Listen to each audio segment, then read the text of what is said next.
आज आपल्या घरात सुखद घटना घडली तर मन आनंदात असतो, आनंदाचे विचार येतात. आज आपल्या घरात एखादं छोटी मोठी कुरबूर झाली तर मन दुःखात जातं आणि मग आपल्या दिवसभर मूड ऑफ आणि मनात विचार सॅडनेस दुःखाचे येतात. मग आपल्याला असं वाटतं की हे सगळं मी करतोय, माझं मन म्हणतंय. मग मन ज्याच्याबद्दल हा विचार करत असतो किंवा ज्या घटनेबद्दल विचार करत असतो त्या सगळ्याशी मन काय करतं, तादात्म्य साधतं, कनेक्ट होतं की हे माझे विचार आहेत, बघ मला असं वाटतं, बघ मला असं वाटतं, त्यांनी असं बोललो, मला कळतं, माझं मन मला असं सांगतं.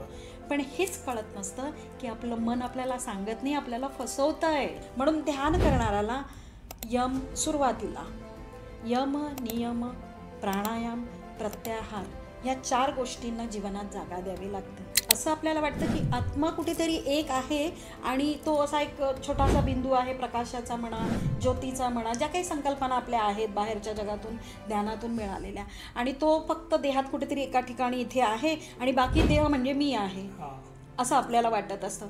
पण मुळात ही जी संज्ञा ही चुकीची आहे. आपला संपूर्ण बिंग, आपली एंटायर ही पंच ज्ञानेंद्रिय, पंच स्पर्शेंद्रिय, जे टंक आहे, आपली कान आहेत, आपली जिव्हा आहे, आपलं स्पर्श, गंध, रस, रूप.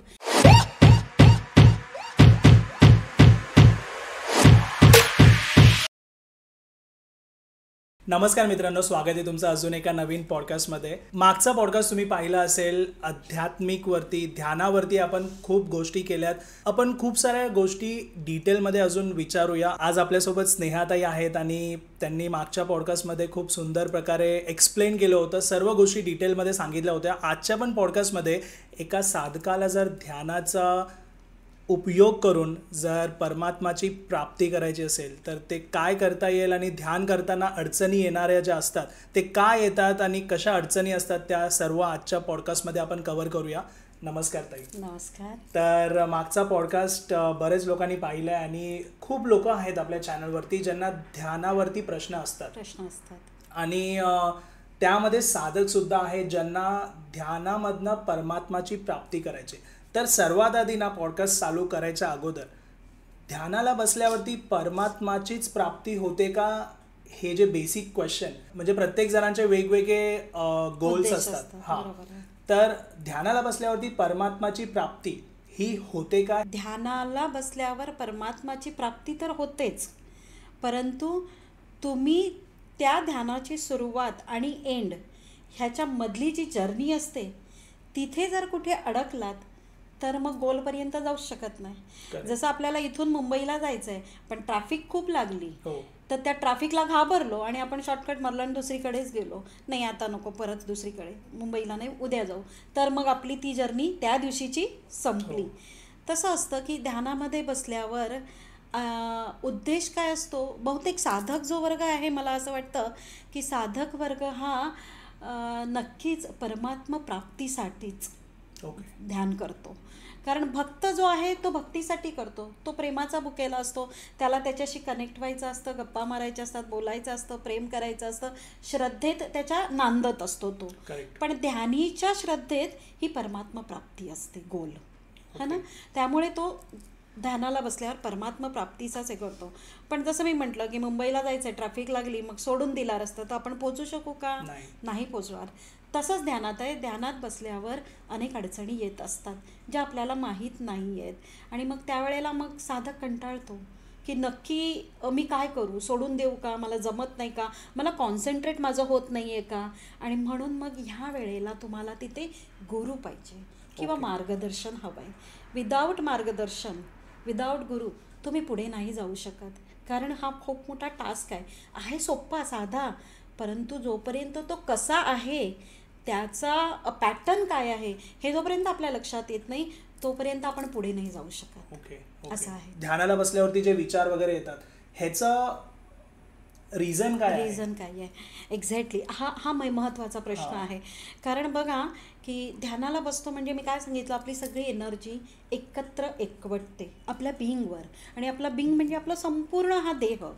कारण असं आपल्याला वाटतं की आत्मा कुठेतरी एक आहे आणि तो असा एक छोटासा बिंदू आहे, प्रकाशाचा म्हणा, ज्योतीचा म्हणा, ज्या काही संकल्पना आपल्या आहेत बाहेरच्या जगातून ध्यानातून मिळालेल्या, आणि तो फक्त देहात कुठेतरी एका ठिकाणी इथे आहे आणि बाकी देह म्हणजे मी आहे असं आपल्याला वाटत असतं. पण मुळात ही जी संज्ञा ही चुकीची आहे. आपला संपूर्ण बिंग, आपली एंटायर ही पंच ज्ञानेंद्रिय, स्पर्शेंद्रिय, जे टंक आहे, आपले कान आहेत, आपली जिव्हा आहे, Okay. आपलं स्पर्श, गंध, रस, रूप, ज्याने आपण या पंचमहाभूतांना व्यवस्थितपणे सहज संवेदनशीलने समजू शकतो, फील करू शकतो. Okay. कारण फील करण्याचं माध्यम ही 5 भूतं आहेत, म्हणजे शरीर आहे. परंतु फील करवणारी जी तत्व आहेत ती गंध, स्पर्श, रूप, टेस्ट ही सगळी आहेत. तर ह्या दोघांचा मेळ मिळून हा देह आहे. पण आपण एवढं सूक्ष्म कधी विचार नाही करत. आपण जिभेने रोज खातो, टेस्ट घेतो, कानाने ऐकतो, स्पर्शाने आपल्याला कळतं हा मायेचा आहे, हा रागाचा आहे, हा द्वेषाचा आहे. परंतु ह्या सूक्ष्म लेवलला गोष्टी घडत असतात आणि आपल्या नेहमीच्या जगण्यात इतक्या इझी होऊन गेलेल्या आहेत की कृत्रिम झालेलं आहे. आपण कधी त्या सूक्ष्मतेम गोष्टींमध्ये जातच नाही डेप्थमध्ये. आणि ध्यानाला गेल्यावर ह्या सगळ्या गोष्टी कळायला लागतात आपल्याला. ओके. कारण जे साधक होऊन गेलेत किंवा आपण आपल्या संतांच्या जर का वाङ्मय किंवा त्यांच्या बायोग्राफीज म्हणजे पुस्तकं वाचली त्यांची, तर कळतं की कधी कधी सहज बसलोय आणि गंध आला, सुगंध आला, है ना. 6 सेन्सरी जागृत होतात ध्यानात. हां. आणि नंतर एखादी घटना घडणार असेल किंवा घडलेली असेल, त्याला अनुषंगाने एखाद्या आपल्या आयुष्यात घटना येणार असेल तर इंट्युशन अगोदरच आपली जागृत होते. ओके. आपण चाललोय कुठेतरी आणि काहीतरी अडचण येणार असेल तर आपल्याला आतमध्ये काहीतरी इंट्युशन येते. ह्या सगळ्या घटना आपल्याला, आपण जेव्हा ध्यानाला बसतो आणि प्रॅक्टिस करायला सुरुवात करतो तर ह्या सगळ्या गोष्टी चांगल्या आपल्याबरोबर होत असतात. आणि त्याचबरोबर अजून काही गोष्टी होत असतात ज्या मन, बुद्धी आणि अहंकाराच्या माध्यमातून येत असतात. मी मागच्या पॉडकास्टमध्ये काय म्हटलं की मन, बुद्धी, अहंकार आणि हा शरीर यांचा सेतू आहे. ध्यानात गेल्यावर ह्यांना बघायचं आहे. कारण हा सेतू आहे जो परमात्मा आणि आत्मा ह्यांना मध्ये कनेक्ट केलेला आहे. मग मन, बुद्धी आणि अहंकार आपल्या ह्या भौतिक संसारात कुठे कुठे अडकलेला आहे हे आपण कितीही पाहिलं तरी आपल्याला कळत नाही. पण भगवंताला माहीत असतं की माझं लेकरू माझ्या प्राप्तीसाठी बसलंय. मग ते भक्तीतून असू दे, ध्यानातून असू दे, प्राप्ती एकच आहे, उद्देश एकच आहे. मग बसलंय, परंतु बसताना तो जो त्याची इच्छाशक्ती आहे म्हणून बसलेला आहे. परंतु त्याला हे माहीत आहे नाही की तो आज जसा आहे, ज्या मायेत गुंतलेला आहे, ज्या विचारात रमलेला आहे आणि ज्या मोहात अडकलेलं आहे, ते सगळं कॅरियर, ते सगळं ओझं घेऊन तो माझी प्राप्ती करू पाहतोय. ओके. एक्झॅक्ट इथेच आपण चुकतो. हां. भगवंताला आपण तसे नको आहोत. आपण जसे आलो, आईच्या उदरात जसे आलोत, आपण एक किरण बनून, तो कण बनून प्रकाशाचा, त्याला आपण तसे आहोत. कारण तो काय आहे, प्रकाशाचा झोत आहे, है ना. मग आपण पण काय आहोत, त्याच प्रकाशातली किरण आहोत. मग त्याला जर गाठायचं आहे तर आपल्याला प्रथम जाणून बुजून ज्ञानमार्गाने आणि ध्यानमार्गाने, टेक्निकने आणि ज्ञानाने समंजस्व गाठायला लागतं. मनाच्या साह्याने, बुद्धीच्या साह्याने. आणि अहंकाराला नम्र करावा लागतं. अहंकार नम्र नाही झाला तर तो तुम्हाला पुढे जाऊ देत नाही. बुद्धी जर तर्कात अडकली तर ती तुमच्या कंडिशन्सना तोडू देत नाही. आणि आत्ताचं मन जे आहे आपलं, हे आपलं नाही आहे. मुळात मन आणि विचार जे आपण म्हणतो, मन आपलं आहे पण विचार आपले नाहीच आहेत. काय असतं, सायन्स हे प्रूव्ह झालेलं आहे. मन जेव्हा आपण एका ठिकाणी बसतो तेव्हा फार उचंबळून येतं. न जाणो कसले विचार मनात येतात. आणि मग आपल्याला असं वाटतं की आज आपल्या घरात सुखद घटना घडली तर मन आनंदात असतो, आनंदाचे विचार येतात. आज आपल्या घरात एखादं छोटी मोठी कुरबूर झाली तर मन दुःखात जातं. आणि मग आपल्या दिवसभर मूड ऑफ आणि मनात विचार सॅडनेस, दुःखाचे येतात. मग आपल्याला असं वाटतं की हे सगळं मी करतोय, माझं मन म्हणतंय. मग मन ज्याच्याबद्दल हा विचार करत असतो किंवा ज्या घटनेबद्दल विचार करत असतो त्या सगळ्याशी मन काय करतं, तादात्म्य साधतं, कनेक्ट होतं की हे माझे विचार आहेत, बघ मला असं वाटतं, बघ मला असं वाटतं, त्यांनी असं बोललो, मला कळतं, माझं मन मला असं सांगतो. पण हेच कळत नसतं की आपलं मन आपल्याला सांगत नाही, आपल्याला फसवत आहे. मन आपल्याला फसवत असतं.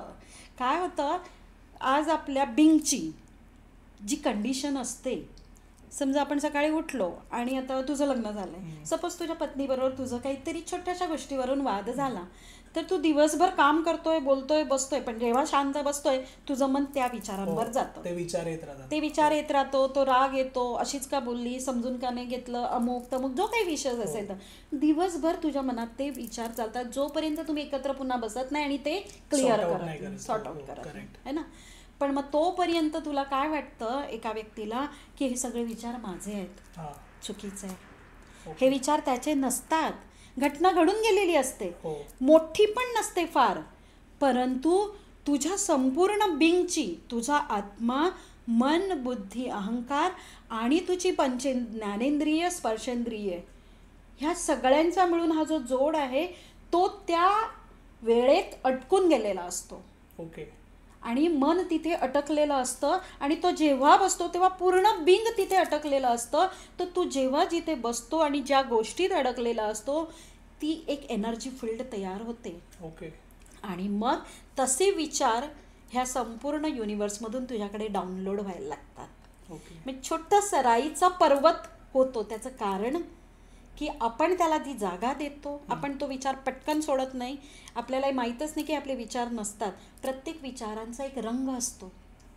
प्रत्येक विचाराचा रंग, रूप पण असतो आणि त्याची एक रेशो पण असतो.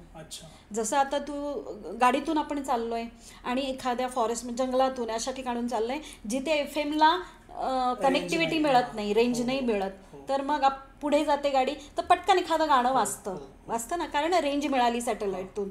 तसंच सेम आहे की आपलं मन जेव्हा बसतं आणि त्यावेळेला आपल्या बिंगची पूर्ण जी कंडिशन असते, तसे युनिवर्समधला तो ऑरा, ते विचारांचं एक जाळं आहे प्रचंड, जे दिसत नाही पण आपल्या अवतीभोवती सतत असतो. ते डाउनलोड होत असतं, सतत डाउनलोड होत असतो.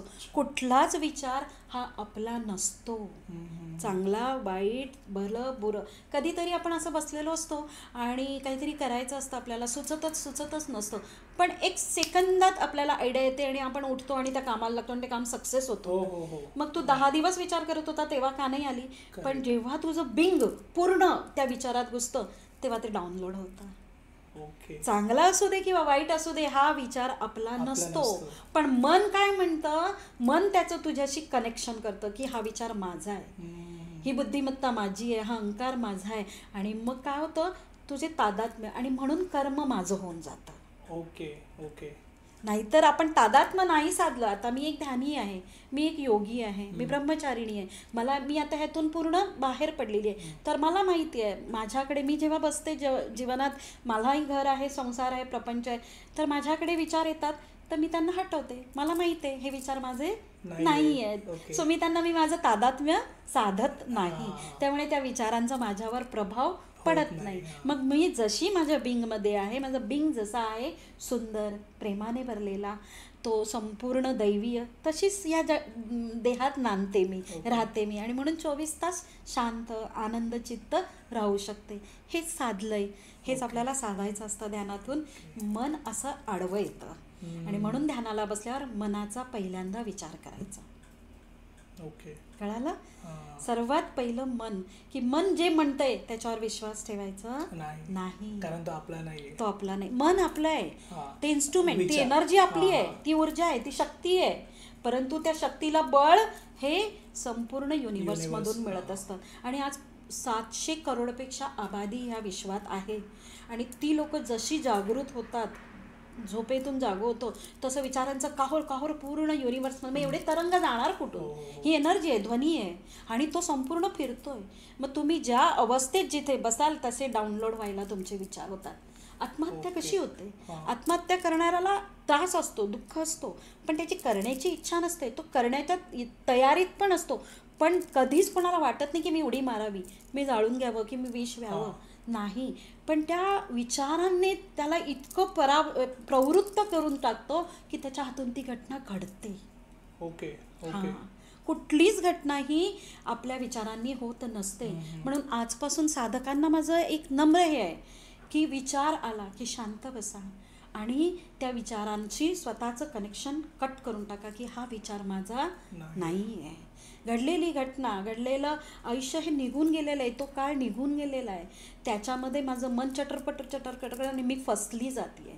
मी फसला जातो. आणि साधकाने याच्यावर कायम लक्ष ठेवायचं, साक्षी होऊन. हे साधकाचं पहिलं काम आहे.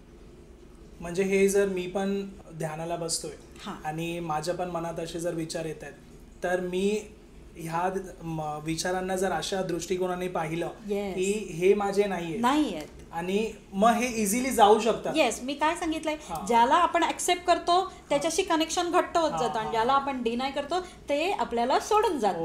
ओके. सिम्पल थिंग आहे. फक्त हे सांगणारी व्यक्ती आपल्याला मिळाली पाहिजे. बरोबर. लक्षात आलं का? कारण कुठलीही गोष्ट जोपर्यंत माझा विळखा आहे घट्ट मुठीत, तोपर्यंत ती आपल्याला सोडून जात नाही. ज्या दिवशी आपण मूठ सोडून देतो अलगद, ती आपल्याला सोडून जाते.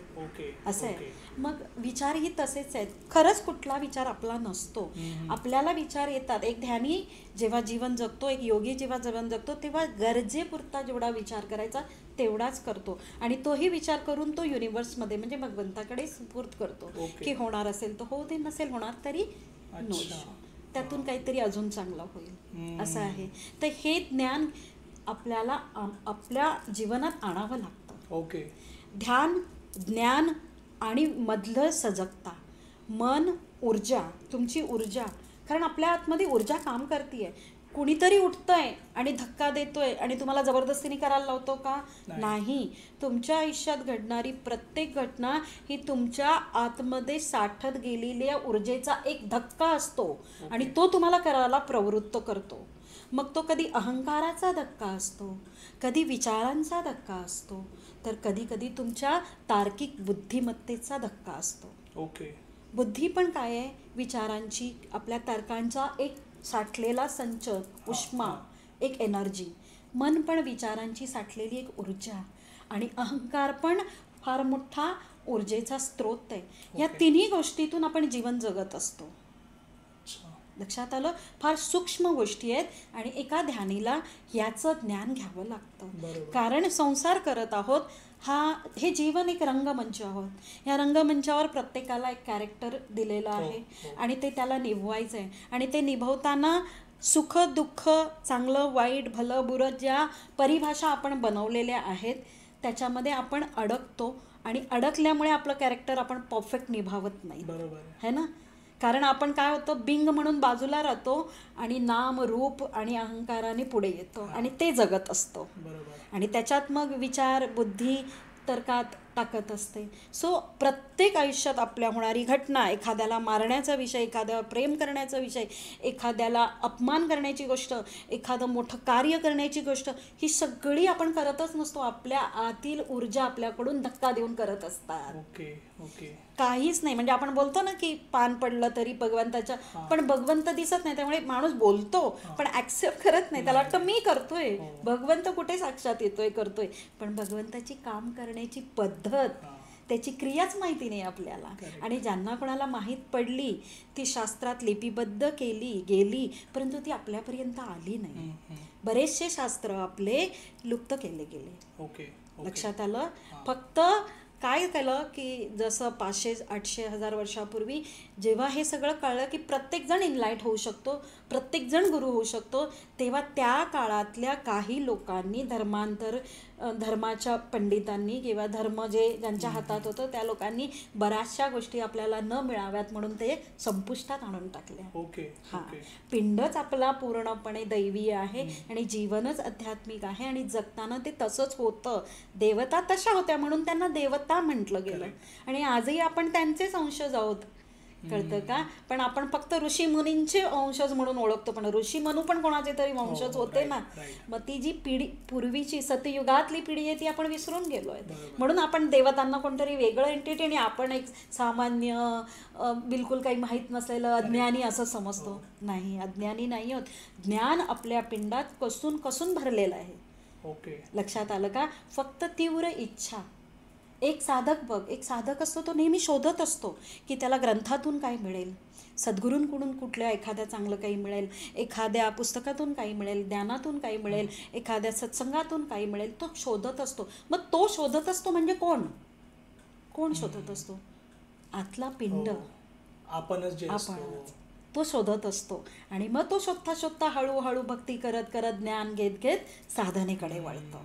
अशी मजा आहे सगळी. तर आता जसं तुम्ही म्हणालात की ध्यानामध्ये अडचणी वगैरे जे येतात त्यांना हँडल कसं करायचं, पण ध्यानासाठी अशी कोणती जागा लागते का जिथे बसूनच ध्यान होऊ शकतं?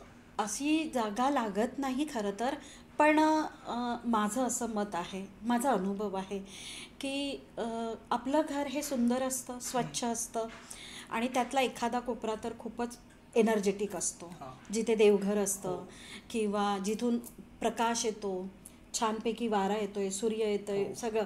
तर मग अशा ठिकाणी बसावं जिथे आपल्याला प्रसन्न वाटेल, त्रास होणार नाही, आवाज येणार नाही. कारण इनिशियल स्टेजला काय होतं, आपल्याला ध्यानाची सवय नसते, आपण जबरदस्तीने फोकस करण्याचा प्रयत्न करत असतो. अशा वेळेला आपण दरवाजाच्या बाजूला बसलो आणि पटकन बेल वाजली की ध्यान आपली नाहीतर बाहेर कोण असेल तर तो आवाज येतो आणि त्या टीव्हीचा आवाज येतो. म्हणून अशा ठिकाणी बसावं की जिथे शांतता असेल. हा बेसिक. ओके. दुसरी महत्त्वाची गोष्ट की जर का खरंच एखाद्याच्या घरात खूप कोलाहल असेल, भांडणं होत असतील, मग ती बेडरूममध्ये होत असतील किंवा किचनमध्ये होत असतील, कधीच तिथे उभं राहून किंवा तिथे बसून ध्यान करू नये. कारण तिथे एक एनर्जी फील्ड तयार झालेली असते. अच्छा. लक्षात आलं का? आणि म्हणून मग तिथे बसलो की ते विचार डाउनलोड होतात, मग आपल्याला म्हणजे अडचणी येतात. तसे विचार पुन्हा म्हणजे घडून गेलेल्या गोष्टी असतील त्या आता तुम्हाला आठवतही नाही, विसरून गेल्यात तुम्ही, तरी त्या ठिकाणी बसलात की ते विचार आपोआप येतात. ओके. लक्षात घ्यावा. त्यामुळे कधीही घराचा ऑरा हा असा ठेवावा, कोणतीही घटना झाली, काही झालं तरी पण विसरून गेलं पाहिजे, बाहेर निघालं पाहिजे. आणि त्यासाठीच तर दररोजची घरात सुगंधित अगरबत्ती लावा, धूप करा, दिवा दाखवा, घंटानाद करा की आपल्या घरातील तरंग पॉझिटिव्ह डिवाइन होते. ह्यासाठी करत असतात गोष्टी. प्रत्येक गोष्टीमागे एक शास्त्र आहे.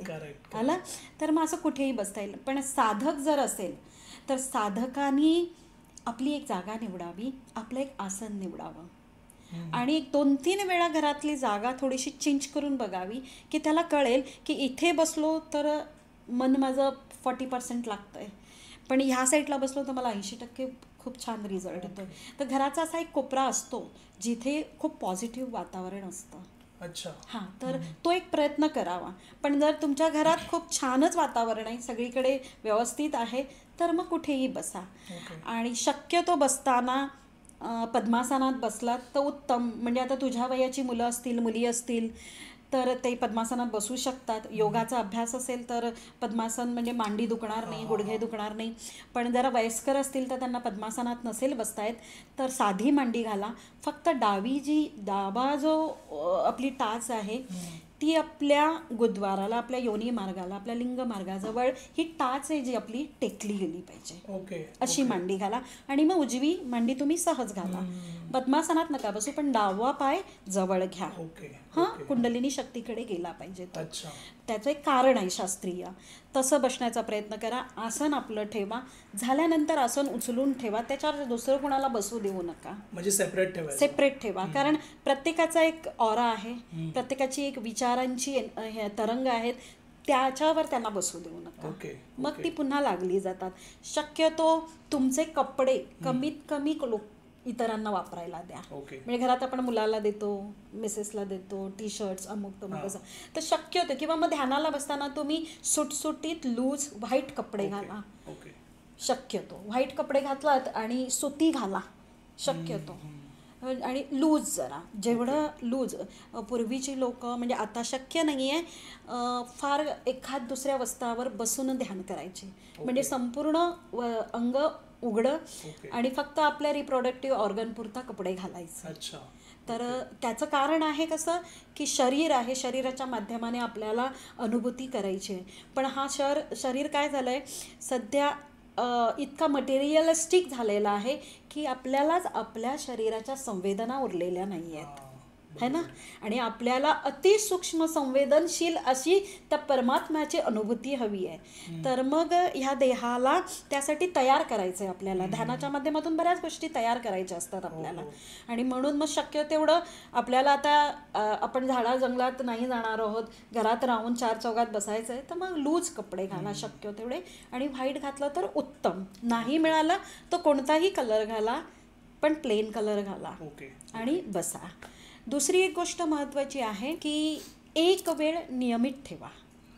हां, म्हणजे तुम्ही संध्याकाळी 6:45ला बसता तर 6:45 ते 7:30, 7:15 जो काही तुमचा वेळ आहे तो वेळ ठरवा. म्हणजे तुमच्या बिंगला सुरुवातीला तुमच्या मनाला बुद्धीला ती एक वळण लावायची गरज असते. ती वेळ झाली की तुमचं शरीर ते मग एक पॅटर्न तयार होतो. जीवन काय आहे, एक पॅटर्न आहे जे आपण सतत करत जातो. एक पॅटर्न लाईफस्टाईल बनत जातो. तर तो पण एक पॅटर्न जाणून बघ. काही गोष्टी या ठराविक आपल्याला कराव्या लागतात, पॅटर्न बनवावा लागतो. हां, कारण कंडेन्स एनर्जी आहे हे शरीर. काय आहे एनर्जी, पण ही पदार्थगत झालेली आहे, कंडेन्स झालेली आहे, मटेरियलाइज झालेली आहे, परंतु आहे वाहती, आहे संवेदनशील. तर त्याचा अनुभव घ्यायचा आहे आपल्याला. म्हणून मग तिला एका ठिकाणी एका वेळेला बसवण्याची सुरुवात करा. आणि मी तर म्हणेल की ज्यांना शक्य होतंय त्यांनी सकाळी पहाटे लवकर उठलं. म्हणजे मला आतून ओढ होती. ध्यानी एक प्यासा असतो, एक तीव्र अशी त्याच्याकडे तहान असते, है ना. तर त्या खोजीने सकाळी झोपेला थोडंसं हे करावं आणि सकाळी लवकर उठावं. मग झोपेला सॅक्रिफाईस होत नसेल तर त्याचं कारण शोधावं. त्याचं कारण असतं की रात्रीचं अवेळी केलेलं जेवण आणि अवेळी घेतलेली निद्रा, झोप. ध्यानी व्यक्तीला शक्यतो, आता तुमच्यासारख्या मुलांना कामाला जाणार आहेत, बिझी शेड्यूल आहे, नाही शक्य होत 7 वाजता, 6:30 वाजता, 6:45 वाजता जेवणं, तर किमान 8-8:30 वाजेपर्यंत तरी जेवण केलं पाहिजे, है ना. आणि जी वयस्कर आहेत किंवा घरात आहेत आणि त्यांना ध्यानाला बसायचं आहे तर त्यांनी किमान संध्याकाळी 6:30, 6:45ला 7च्या आत जेवण झालं पाहिजे. म्हणजे मग ते जेवण तुमचं जिरतंय व्यवस्थित, तुमच्या शरीरावर त्याचा मेद चढत नाही, आळस येत नाही आणि सकाळी उठायला तुम्हाला जास्त त्रास होत नाही. म्हणजे सकाळी उठण्याच्या मागचं कारण हे असतं. आपल्याला उठायला नाही. म्हणजे आता मी माझं सांगते, मी जेव्हा नॉर्वेला होती तर माझे मिस्टर, माझी मुलगी 8 वाजता जेवायची, पण मी संध्याकाळी 5:30 ते 6 मध्ये मी जेवायची. आणि माझं जेवण काय तर मी 1 ॲपल खायचे आणि 1 कप दूध. का तर मला सकाळी 2:30ला उठून मी आंघोळ करून 3ला बसायची, हा उद्देश असायचा. तुमची इच्छा किती तीव्र आहे त्याप्रमाणे तुमच्याकडनं कार्य होत असतात. काही लोकांना वाटतं मला करायचंय, पण त्यासाठी लागणारी मेहनत घ्यायची तयारी नसते. कुठलीही गोष्ट, भले परमात्मा प्राप्ती, कारण तोच या देहात आहे आणि तोच या वेहचक्रात अडकलेला आहे आणि त्यालाच यातून बाहेर पडायचं आहे. तर त्याची जशी जर्नी झालेली आहे त्याप्रमाणे त्याच्या सवयी झालेल्या आहेत आणि त्याप्रमाणे त्या सवयींना ब्रेक करायची पण त्याची तेवढी तीव्र इच्छा पाहिजे आणि तसा डिसिप्लिन ऑटोमॅटिक. नंतर एकदा तुम्ही ध्यानी झाल्यावर मग तुम्ही दिवसा रात्री कुठेही बसा, तुम्ही ध्यानस्थ असता. पण इनिशियल स्टेजला ह्या काही गोष्टी तुम्हाला पाळाव्या लागतात एका ध्यानासाठी. तुम्ही भक्ती मार्गातून त्याला हे करता, तुम्हाला फक्त त्याची ओढ आहे, त्याचा सहवास हवा आहे, मग तो कधीही कुठेही कसाही आल्हाददायी. पण ध्यानीसाठी, साधकासाठी त्याचा एक गोल आहे, परमात्मा प्राप्ती. त्यासाठी मग ह्या गोष्टी कराव्या लागतात. त्यामुळे मग सकाळी लवकर उठायचं आहे तर रात्री हे नियम महत्त्वाचे आहेत. 10 वाजता जर तुम्ही गाढ झोपेत गेलात तर तुम्ही आपोआप सकाळी 4ला झोप होते. 3:45, 3:30, 4:45ला तुम्हाला जाग येते, लक्षात घ्या.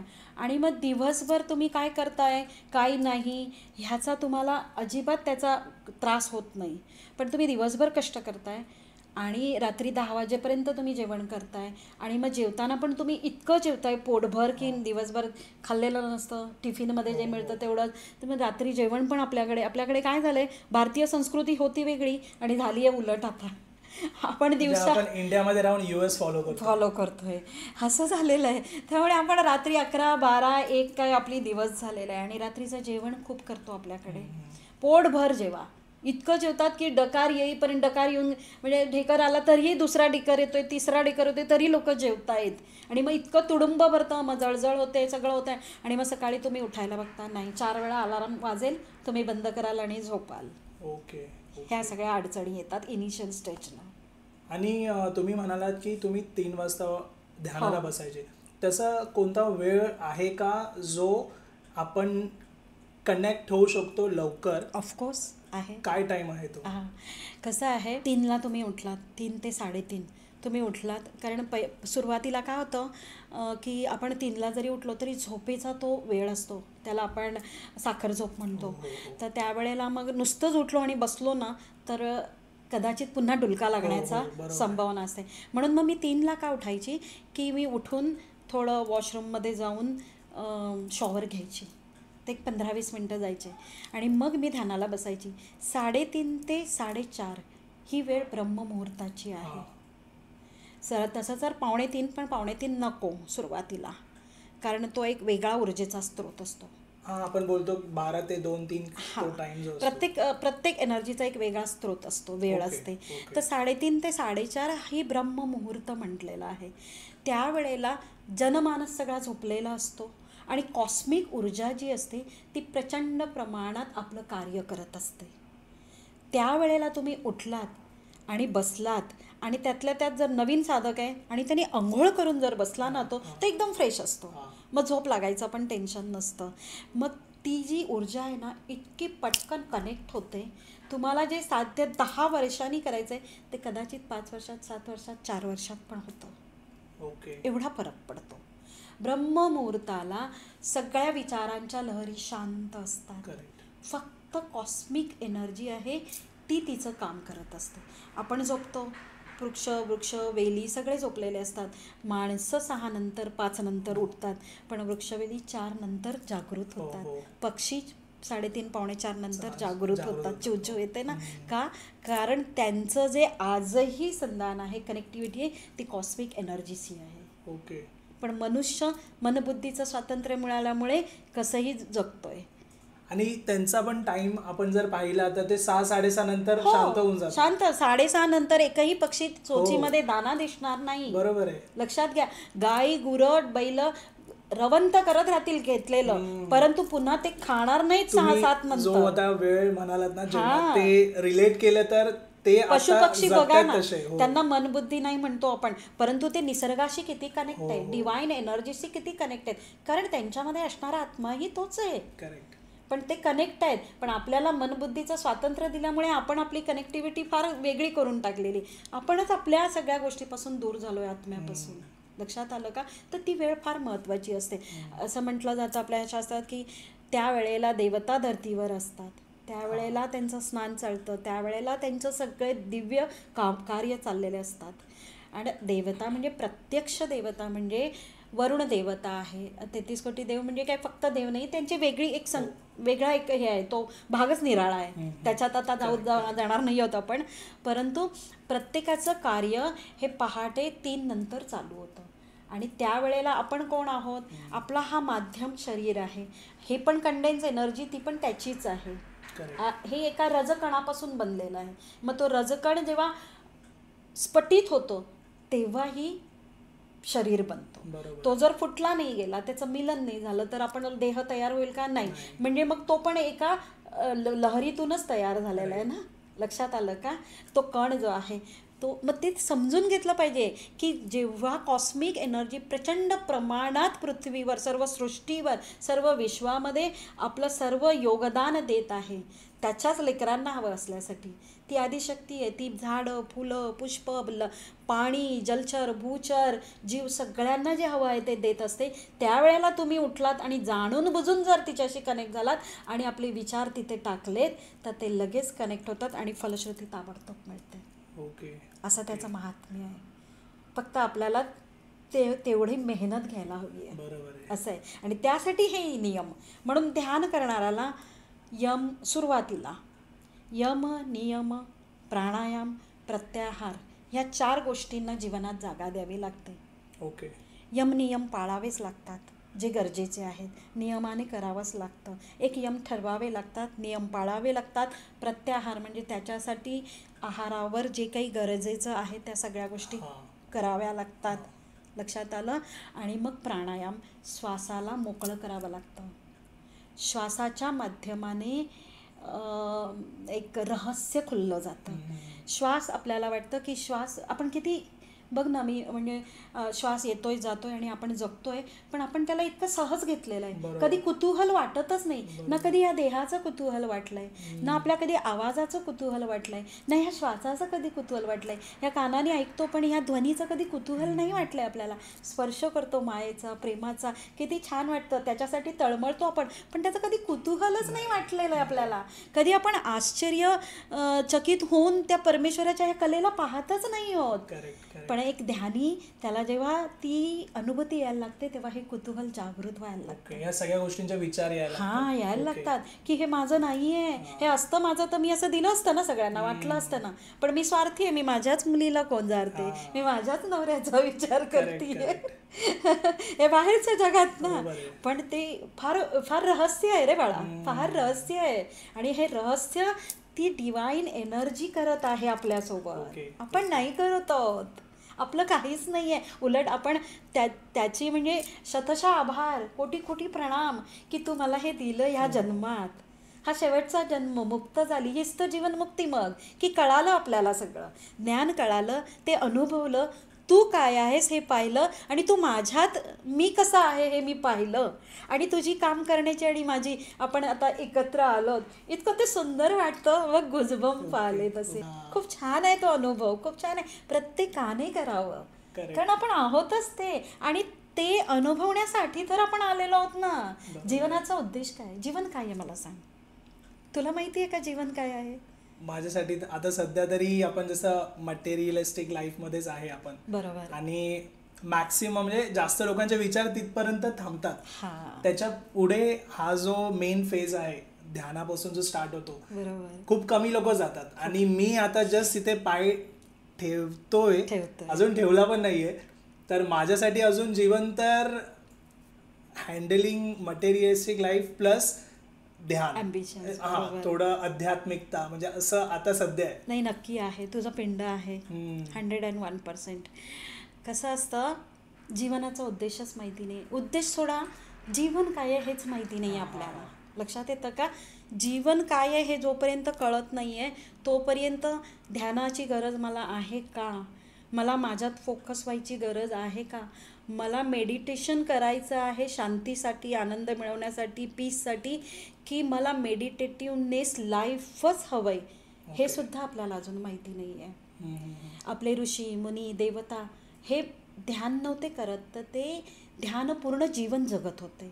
देवता म्हणजे काय, की ते संपूर्ण शक्तीनिशी आहे त्या स्वरूपात जगत होते. त्यांना माहिती होते हे वस्त्र आहे, हे शरीर म्हणजे एक वस्त्र आहे, आणि हे वस्त्र 150 वर्ष 120, त्यांचं आयुष्य तेवढं होतं, 120 150 जास्तीत जास्त 160, की ते मला सोडायचं आहे आणि मला नवीन वस्त्र धारण करायचं आहे. पण मग ते त्यांना कळत होतं, म्हणजे त्यांची संपूर्ण शक्ती त्यांच्यापाशी होती, म्हणून त्यांच्या मनात एखादा विचार आला की तो पूर्ण व्हायचा, संकल्प शक्तीने पूर्ण व्हायचा.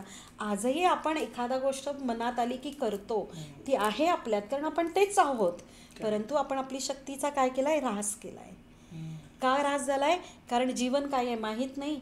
मग जीवन म्हणजे बाहेरील जे मटेरियल लाईफ म्हणजेच जीवन आहे, आणि ते मला मिळवायचं आहे, त्याच्यासाठी ही सगळी धडपड आहे. सो एक्सटर्नल लाईफमध्ये मी इतकी हरवून गेलेली आहे की इंटरनल लाईफशी डिस्कनेक्ट झाली आहे. आणि म्हणून आपली शक्तीपासून आपण दूर गेलो आहे.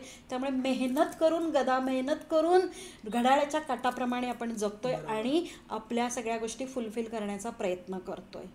एक्झॅक्टली, जगाला जीवन आलं आहे, जीवनात आलो आहे तर आपल्याला बाहेरचं एक्सटर्नल लाईफ पण जगायचं आहे, त्याच्यासाठी जे करायचं आहे ते पण करायचं आहे.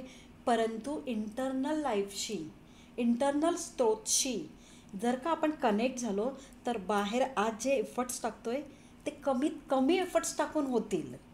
आज जे मला एखाद्याला कन्व्हिन्स करण्यासाठी माझी पूर्ण एनर्जी टाकावी लागते, त्याला खूप वेळ द्यावा लागतोय, त्याला माझ्या सगळ्या कन्सेप्ट समजून सांगायला लागतात, त्याच्यानंतर मला बार्गनिंग करावी लागते, खूप गदा मेहनत करायला लागते, तेव्हा कुठे तो हो म्हणतोय किंवा नाही म्हणतोय त्यावर डिपेंड माझं पुढचं सगळं आहे. बरोबर आहे ना? पण हेच जर तू ध्यानपूर्ण असशील तर तुला जिवंत जगायचंच आहे, ते कोणालाही चुकलं नाही. श्रीकृष्ण आले, श्रीकृष्णांना अडचणी नव्हत्या, रामरायांना अडचणी नव्हत्या, सामाजिक होत्या, शारीरिक होत्या, घरगुती होत्या, सगळ्या होत्या ना, परंतु ते ध्यान पूर्ण होते. त्यामुळे त्यांना कुठल्याच अडचणी वाटल्या नाहीत, कारण शक्ती जवळ होती. त्यामुळे शक्तीच्या माध्यमातून हे सगळे जे पुराणं आहेत, कथा आहेत, रामरायांना, श्रीकृष्णांना एक सिम्बॉलिक घेऊन ज्या काही कथा, महाभारत कथा, रामायण कथा, ह्या कोणासाठी? आपल्यासाठी. पण आपण त्या वाचतो, सार नाही ना घेत, जीवनात नाही ना उतरवत, जीवनात नाही उतरवत आहे. ज्या श्रीकृष्णांचं आपण हे पाहिलं, लहानपणीच आईवडील दुरावले, हां, दुसरीकडे जाऊन राहिले, त्या मातेनं हे केलं, ती पण दुरावली. ज्या राधेवर प्रेम केलं तिला सोडून जावं लागलं. ज्या बासुरीने त्यांचा आनंद लहरी उत्पन्न होत होत्या, ती पण शेवटी त्यागली. स्वतःच्या आईवडिलांना कैदेत राहावं लागलं, त्यांचं प्रेम मिळालं नाही. म्हणजे साधं आयुष्य होतं का? नाही ना. मग आपण फक्त गरजेपुरतं आयुष्य स्ट्रगल करतोय, तरी आपल्याला किती त्रासदायक वाटतं का? कारण आपल्या बिंगपासून आपण डिस्कनेक्ट झालो आहे. आपल्याकडे ताकद उरली नाही, शक्ती उरलेली नाही. आजही आहे ती, पण आपण किती वापरतोय त्या कुंडलिनी शक्तीला? 2 गोष्टींसाठी, ॲम्बिशन्स पूर्ण करण्यासाठी आणि आपलं सृष्टीचक्र चालवण्यासाठी, रिप्रोडक्टिव्ह ऑर्गन, आपली मुलं बाळं जन्माला घालण्यासाठी, ह्या 2 गोष्टीसाठीच वापरतोय. पण जेव्हा ध्यानात बसतो तेव्हा ती शक्ती वापरायची कशी हे पण आपल्याला कळायला लागतं. मग मटेरियल लाईफसाठी आपल्याला कर्म करावं लागतं. परंतु आज जे आपण एका गोष्टीसाठी खूप फोर्स लावतोय, पूर्ण एनर्जी लावतोय, तेवढी लावावं लागत नाही. तर बसून काही गोष्टी आपण संकल्पनेने त्याला तयार करतो. जे नारद करत होते, देवता करत होते, मनोवांछित. तर पहिली मनोवांछित आपण आपली एनर्जी तयार करतो, ऊर्जा तयार करतो, शक्ती तयार करतो, आणि मग ती शक्ती आपण तिथे कर्म करताना लावतो. इझी होतं, टास्क छोटा होऊन जातो. पण माहीत नसल्यामुळे आपण ओढतोय चाललोय. आज माणसांकडे सगळ्या गोष्टी आहेत, मटेरियलिस्टिक लाईफ जे जगतायत, ज्या गोष्टी हव्या आहेत त्या सगळ्या पॉसिबली आहेत त्यांच्याकडे. बरोबर. रिलेशन चांगले आहेत, परत कोणती गोष्टी जर करायचा विचार ते करतात तर ते पॉसिबली होत आहेत, आणि सगळ्या गोष्टी बऱ्यापैकी आहेत. पण तरी मनामध्ये ना कुठेतरी असं आहे की काहीतरी मिसिंग आहे, कोणत्या तरी गोष्टीची अपूर्णता ही फील होते. तर त्याचं कारण काय? एक्झॅक्टली. हा प्रश्न तर मी म्हणेल की प्रत्येकाला पडला पाहिजे. ज्या माणसाला हा प्रश्न पडत नाही ना, समजायचं की तो माणूस मेल्यात जमा आहे. स्पष्ट म्हणेल मी. कारण जर्नी जी आहे आपली ती काहीतरी शोधण्यासाठी आलेलो आहोत आपण, आणि तो शोध जर नाही आहे ना तर मनुष्य राहणारच नाही ना. मग प्राण्यात आणि आपल्यात काही फरक आहे का? बरोबर आहे, नाही राहणार. बरोबर आहे ना. का वाटतं असं की घर आहे, बंगला आहे, गाडी आहे, मटेरियल लाईफ आहे, नाती आहेत, गोती आहेत, पैसा आहे, हवं तसं फिरतोय, स्पेस आहे, सगळं काही करतो, पण तरीही कुठेतरी एक अतृप्ती आहे, है ना. जसं आपण जेवल्याने आपल्याला वरण भात पोळी भाजी जेवतो, परंतु शरीराला त्याच्यामधून काय मिळतात? ABCD जे काही विटॅमिन्स आहेत ते मिळतात. म्हणजे शरीराचं जेवण हे आपली पोळी भाजी आहे. तसं आपल्या आत्माचं पण एक जेवण आहे, आणि ते आहे ज्ञान. ते ज्ञान पाहिजे. बरं, काही जण ते ज्ञान पण घेतात, जे नाही घेत त्यांना अज्ञानी म्हणतो आपण. कदाचित त्यांना प्रश्न नसतील पडत म्हणून त्यांच्यापर्यंत ज्ञान जात नाही. पण एक जन्म येतो असा की त्यांनाही प्रश्न पडतात. प्रत्येकाची जर्नी आहे, त्याप्रमाणे ते प्रश्न येत जातात त्या जर्नीप्रमाणे. पण ज्यांना हे प्रश्न पडतात ते त्या शोधात निघतात. आणि शोधात निघतात त्या प्रश्नांच्या की असं का होतं. पण ॲक्च्युअलमध्ये जर पाहिलं डोकावून आतमध्ये, तर कुठेतरी एक अशी अतृप्ती असते, ती आत्म्याची असते, पण आपल्याला ती जाणवत नाही. आपल्याला वाटतं की काय कमी आहे. मग आपण प्रेमाच्या माध्यमातून ती पूर्ण करायला बघतो, रिस्पेक्टच्या माध्यमातून ती पूर्ण करायला बघतो, ॲम्बिशन्सच्या माध्यमातून ती पूर्ण करायला बघतो. पण एक्झॅक्टली हे सगळं पूर्ण केल्यावर पण आपण अतृप्त राहतो, आणि तेव्हा कळतो की नाही, हे माझं गोलच नव्हतं, हे तर मटेरियलमध्येच जमा झालेलं आहे. तेव्हा खरा माणूस त्याच्याकडे धावतो. ती पहिली पायरी असते, ती पहिली स्टेज असते, आणि ही प्रत्येकाच्या आयुष्यात यायला हवी. ती जोवर नाही येत तोपर्यंत खऱ्या अर्थाने जीवनाला सुरुवात झालेली नाही आहे. तेव्हा खरं जीवन काय आहे हे तुला कळायला सुरुवात होते. आणि खरा जीवनाचा अर्थ आणि जीवनाचे चढ उतार हे तेव्हा कळायला लागतात. साधना करणं किंवा भक्ती करणं सोपं आहे, परंतु जेव्हा पडतो तेव्हा ती कठीण होऊन जाते. मार्ग सोपा आहे, त्याचा उद्देश सोपा आहे आणि मिळाल्यावरही खूप सोपं सगळं सुंदर आहे, परंतु ते मिळवण्याकरता जेव्हा आपण धडपड करतो तेव्हा तो आपल्याला अशा पद्धतीने तयार करतो की जसं एक मूर्तिकार आहे, त्याच्यासमोर दगड ठेवला आहे आणि त्याला सांगितलं ह्याच्यामध्ये आता एक सुंदर आकृती निर्माण करायची आहे. मग ती एखाद्या देवतेची म्हण, मग स्त्रैण किंवा पुरुष कुठल्याही, तर त्याला काय दिसत असतं, फक्त ती आकृती दिसत असते. मग तो काय करतो, छिनी आणि हातोडीने त्या आकृतीच्या आजूबाजूला जे आहे ते फक्त काढायला सुरुवात करतो आणि एक सुंदर अशी मूर्ती तयार करतो, जिवंतता त्याच्यात टाकतो, इतकं सुंदर बारीक काम करतो. तसा तो आपला माता पिता आहे. तो काय करतो, आपण साधनेला बसलो किंवा आपण भक्तीला लागलो, त्याच्यावर प्रेम करायला लागलो की तो आपल्याला लागलेल्या काम, वासना, त्याच्यानंतर मोह, त्याच्यानंतर म्हणजे काम, क्रोध, लोभ, मोह, मत्सर, द्वेष, आत्ताच्या जगातले कॉम्पिटिशन्स ह्या माध्यमातून आपण आपल्यावर जे काही लावून घेतलेलं आहे, जे काही करत आहोत न कळतपणे, जाणतेपणे, अजाणतेपणे, ते सगळं हळूहळू तो काढायला सुरुवात करतो. नेमकं साधनेत गेल्यावर तुमच्या परीक्षा कठीण होत जातात. नेमकं भक्तीला लागल्यावर तुमच्या परीक्षा कठीण होत जातात. कारण भगवंताला हा देह दिसत नसतो, त्याला काय दिसत असतो, हा सोल, हा बिंग, हा प्रकाशित बिंब, आणि त्याला तो तसाच हवाय. पुन्हा त्याच्यात लीन व्हायचं म्हटल्यावर आपल्याला या देहाच्या पलीकडे जाऊन त्या पराशक्तीत टॅपिंग करावं लागेल स्वतःला, तेव्हा ती एकत्र होऊन आपण त्याच्यात लीन होऊ. पण आपल्याला काय वाटतं, मी जसा आहे तसाच्या तसा भगवंताने मला ॲक्सेप्ट करावा. तो ॲक्सेप्ट करतो, तुझी पूजा, तुझा भाव, तुझी संवेदना, तुझं प्रेम, ते ॲक्सेप्ट करतो. पण त्याची प्राप्ती जर हवी आहे तर तो जसा आहे तसं स्वतःला आपल्याला आणावं लागतं, स्वरूपात पाहावं लागतो, ज्ञानाने समजवून घ्यावं लागतं आणि ते जीवनात उतरवायला लागतो. तेव्हा आपल्याला आपलं स्वरूप स्वतःला कळायला लागतो. तोपर्यंत देव काय कळतही नाही. खरं तर बरोबर आहे, तोपर्यंत देवही कळत नाही आणि मग ते कळत नाही. सो मग काय होतं, अज्ञानात माणूस, आज बघ ना, घरामध्ये जरासं कोणी बोललं तर आपल्याला राग येतो, एखादा शब्द वाकडा आला तर अपमान वाटतो, कोणी गेलो आणि बस पटकन नाही म्हटलं तर रिस्पेक्ट नाही दिला म्हणून राग येतो. म्हणजे आज आपण छोट्या छोट्या गोष्टीची काय मागतोय, दे, प्रेम दे मला, रिस्पेक्ट दे मला, मी काय आहे हे मी सांगण्यापेक्षा तू मला दे. म्हणजे आज आपलं संपूर्ण आयुष्य दुसऱ्यावर डिपेंडिंग आहे, डिपेंड आहे कुठेतरी. का? कारण मी आतून अतृप्त आहे, पूर्णच नाही आहे. मग माझ्याकडे पैसा आहे, खाली मी 50 लाखाची 25 लाखाची गाडी घेऊन आली आहे, पण तरी त्याच्यात माझी तृप्ती नाही आहे. माझ्याकडे बँक बॅलन्स आहे, त्याच्यात माझी तृप्ती नाही आहे. मग मी तृप्ती कुठे शोधतो, रिस्पेक्टमध्ये, प्रेमामध्ये, अहंकारामध्ये. मग तीही पूर्ण झाल्यावर सुद्धा तृप्ती होत नाही. तेव्हा कळतं की काहीतरी कमी आहे. मग काहीतरी कमी म्हणजे नक्की काय आहे, की तू जसा आहेस तसा अजून स्वतःला उलगडलेला नाही आहेस, तू जसा आहेस तसा स्वतःला अजून पाहिला नाही आहेस. तू तुझ्यावर खूप सारी आवरणं, खूप सारे कोट चढवलेले आहेत, ब्लेजर घातलेले आहेत. सिम्पल एक उदाहरण देते. आपण जर घरात बसलो तर कसं बसतो, टी शर्ट, बरमोडा किंवा ट्रॅक्स वगैरे, शॉर्ट्स वगैरे घालून, सिम्पल कपडे आहेत जे सुटेबल आहेत, आपल्याला छान वाटतं बसायला उठायला, घरात बसलोय.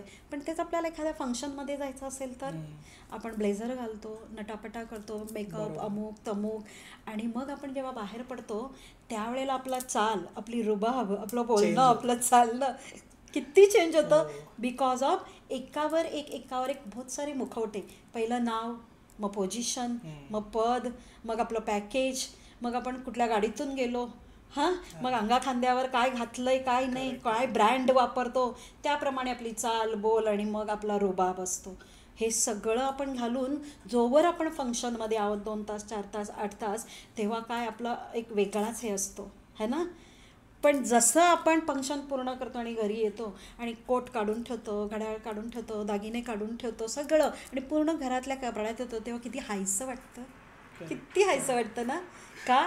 कारण जेव्हा गेलेलो असतो तेव्हा ओझं असतं, मुखवटे असतात, बऱ्याच पदव्या, बऱ्याच डिग्र्या बाकी सगळ्यांचं. आणि जेव्हा घरात येतो तेव्हा मी जसा आहे तसा एकदम बिंदास मोकळं. ते पंचपक्वान्न खाऊन पोट फुगतं, पण घरातली मग ती आल्यावर पाणी जरी पिलं, लिंबू पाणी पिलं किंवा पोळी भाजी असेल तरी दे ग, माझं पोट नाही भरलं, तिथे ते खाल्ल्यावर बरं वाटतं.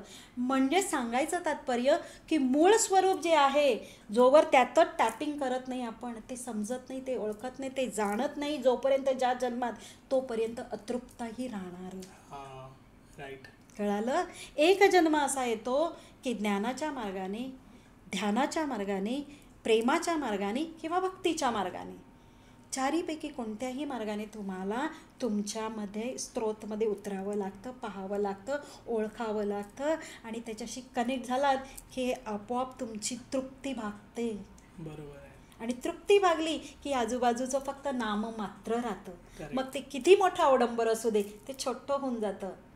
कारण खरा आनंद, खरी तृप्ती, आता तुम्ही कोणाकडे प्रेम मागणार नाही, आता कोणी अपमान केलेला अपमान वाटत नाही.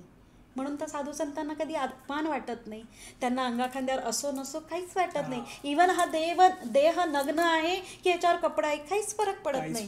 कारण ते मूळ स्त्रोतात असतात, त्या आत्मरूपात, त्या ज्योतिरूपात तो जसा आहे. तर ही अतृप्ती आहे आपली खरं तर. पण आपण शोधतोय बाहेरच्या एक्सटर्नल लाईफमध्ये, आपण प्लेजर शोधतोय बाहेर, पैशात, संबंधात, प्रेमात. पण प्लेजर लपलंय आपल्या अंतरंगात, खरा प्लेजर. तर खरा प्लेजर जोवर बाहेर येत नाही तोवर बाहेरचं सगळं प्लेजर हे तात्पुरता. ते संपलं की आपण आहोत तसे पुन्हा उदासीन ऑक्साईड. आलं लक्षात? सो अतृप्त म्हणू नये प्रत्येकजण. मग तो अंबानी असू दे, तू असू दे, मी असू दे, की रस्त्यावरचा बेगर असू दे, कोणी असू दे, जोवर तू तुझ्या कनेक्ट होत नाही स्वतःशी, त्याच्याशी, तोवर अतृप्त राहणार. एक जन्मात तुझी, म्हणजे प्रत्येकाला ही जर्नी आहे, फक्त कर्म धर्म संयोगाने तो जन्म येतो. की ती वेळ येते आणि मग ज्ञानाला भक्ती पूर्ण झाल्याशिवाय ज्ञान मार्ग सापडतच नाही. आणि ज्ञान पूर्ण झालं की ते ज्ञान तुम्ही जीवनात आणता. कारण जोवर आपण ज्ञान, काय झालं, एक चुकी अजून होते की ज्ञानासाठी माणूस अनेक ठिकाणी भटकतो, अनेक पुस्तकं, ग्रंथ, शास्त्र अगदी बाय हार्ट आहेत, परंतु चुकतो कुठे की ते ज्ञान अंमलात आणत नाही इतरांना सांगण्यासाठी. आता मला ज्ञान मिळालं, मग मी पुन्हा जर त्या ग्लॅमर लाईफमध्ये फॉरेनमध्ये जगत बसली किंवा मला फ्रीडम आहे, पैसा आहे, सगळं आहे, त्यातच जगत बसली असती, तर मग ही प्राप्ती नसती ना झाली.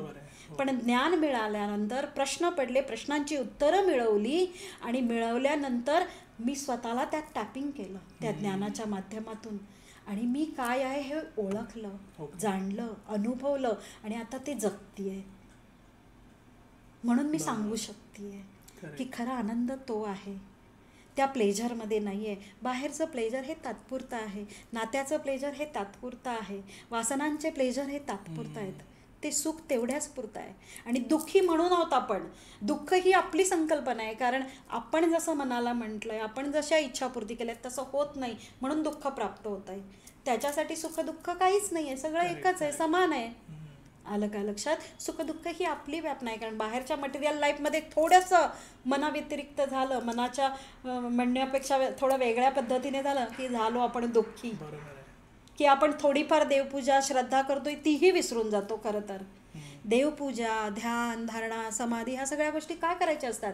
आपल्याला स्वतःच्या आतमध्ये जाण्यासाठी, कनेक्ट होण्यासाठी, आपला आतला आनंद मिळवण्यासाठी, तो प्लेजर मिळवण्यासाठी. पण त्याच्यापासूनच मुक्त नाही होत आपण, हे नाही होत आपण, एकत्र नाही होत आपण, म्हणून आपण अतृप्त आहोत.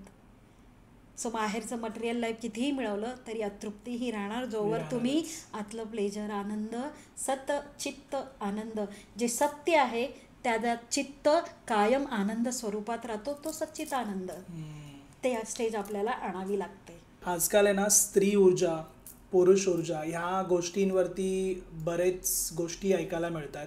परत स्त्री ही मेडिटेशन वगैरे करताना हिच्यासाठी वेगळे नियम, पुरुष मेडिटेशन करताना त्यांच्यासाठी वेगळे नियम. तर हे नेमकं स्त्री ऊर्जा आणि पुरुष ऊर्जा हे आहे काय? हां, छान प्रश्न आहे. खरं तर फेमिनन अँड मॅस्क्युलिन एनर्जी ह्याचा रोल आयुष्यात खूप मोठा आहे. आपण शिव आणि पार्वतीला, गौरी शंकरला, उमा पार्वतीला, उमा महेश आपण ऐकलंय, बोलतो, किंवा त्याच्याही पुढचं जर सूक्ष्म रूप त्यांचं पाहिलं तर अर्धनारी नटेश्वर. बरोबर आहे ना? मग अर्धनारी नटेश्वर हे नक्की काय आहे? जेव्हा भगवंताला वाटलं की सृष्टी निर्माण करावी, त्याने सृष्टी निर्माण केली. पण मग ह्या सृष्टीचा सहवास कसा घ्यावा, ह्याचा आस्वाद नाही, ही फार विरस वाटते. तेव्हा मग त्यांनी स्त्री आणि पुरुष असे 2 गोष्टी, तत्व निर्माण केली. पण मग सुरुवातीला त्यांनी एकच तत्वामध्ये दोन्ही गोष्टी निर्माण केल्या. पण मग तेव्हा त्याला वाटलं की नाही, की एकाच तत्वामध्ये दोन्ही वेगवेगळे हे जसं हवं आहे त्या पद्धतीने नाही काम करू शकणार. मग त्यांनी ड्युॲलिटीमध्ये, म्हणजे ह्या एक्सटर्नल जगामध्ये जगण्यासाठी त्या बीजरूपात स्त्री आणि पुरुष हे 2 देह निर्माण केले. ओके, जसं आज मी स्त्री देहात आहे, तू पुरुष देहात आहे. आपली ओळख माझी स्त्री म्हणून आहे, तुझी पुरुष म्हणून आहे. बरोबर आहे? आणि समाजात आपण असेच जगतोय. आणि म्हणून मग समाजाने स्त्रियांसाठी काही नियम बनवले, पुरुषांसाठी काही नियम बनवले. काळाकाळाने नियम हे बदलत आलेत. प्राचीन काळात जे नियम होते ते वेगळे होते, त्या काळानुसार होते. पण जर का सतयुगात गेलो आपण, आता सतयुग आपण पाहिलं नाही पण ऐकलंय, आपण शास्त्रात वाचलंय. कधीही कुठे सीताराम किंवा लक्ष्मी नारायण ह्यांना वेगळे वेगळे नियम नव्हते. हां, त्यांचे कामाची रूपरेषा वेगळी होती, परंतु नियम वेगळे वेगळे नव्हते. इनफॅक्ट मी तर म्हणेल की स्त्रीला सगळीकडे पुढे ठेवलेलं आहे, किंवा पुरुषाने पुढे राहिलं पाहिजे असा हा भेदच नव्हता तेव्हा. परंतु स्त्रैण शक्ती आणि पुरुष शक्ती ही संकल्पना वेगळी आहे. स्त्री शरीर आणि स्त्री शक्ती, पुरुष शरीर आणि पुरुष शक्ती ही वेगळं वेगळं आहे. वेगळं वेगळं म्हणजे देह एकच आहे, फक्त संबोधीला वेगळं जातं आणि काम वेगळ्या पद्धतीनं केलं जातं. पण आपण बाहेरच्या जगात जगताना त्यांना एकदम वेगळं करून टाकलं. वेगळं म्हणजे पुरुष हा राकट, रांगडा, काम करणारा, आणि स्त्री ही नाजूक आणि घरात काम करणारी, किंवा बाहेर, आता तर बाहेरही काम करणारी. आता स्त्रीलाही खूप प्राधान्य दिलं जातं. पण तरीही हे सुद्धा चुकीचंच आहे. हे पण चुकीचं आहे, कारण स्त्रैण ऊर्जा आणि पुरुष ऊर्जाच कळत नाही आपल्याला. मी जरी स्त्री देहात आहे किंवा मी स्त्री आहे, तरीसुद्धा ह्या देहावर एकावर एक असे 7 एनर्जी पॅटर्न आहेत वेगवेगळे. एक सोडून दुसरा, तिसरा, चौथा, 5वा, 6वा, 7वा असे 7 लेअर आहेत. तर मी स्त्री देहात आहे, तर माझा पहिला फिजिकल फॉर्म हा स्त्रीचा आहे. परंतु त्याच्या पाठीमागे जी सेकंड एनर्जी आहे, लेअर आहे माझा ऑरा, आभामंडळ, हा आहे पुरुष एनर्जीचा. हां, त्याच्यानंतर पुन्हा तिसरा आहे तो स्त्रैण ऊर्जेचा आहे, पुन्हा चौथा आहे तो पुरुष ऊर्जेचा आहे, पुन्हा 5वा स्त्रैण आहे, आणि 6वा पुरुष आहे, आणि 7वा पुन्हा स्त्री आहे. म्हणजे स्त्रीपासून चालू होऊन स्त्रीवर संपतो. पण मध्ये 3 लेअर पुरुष तत्वाचे आहेत.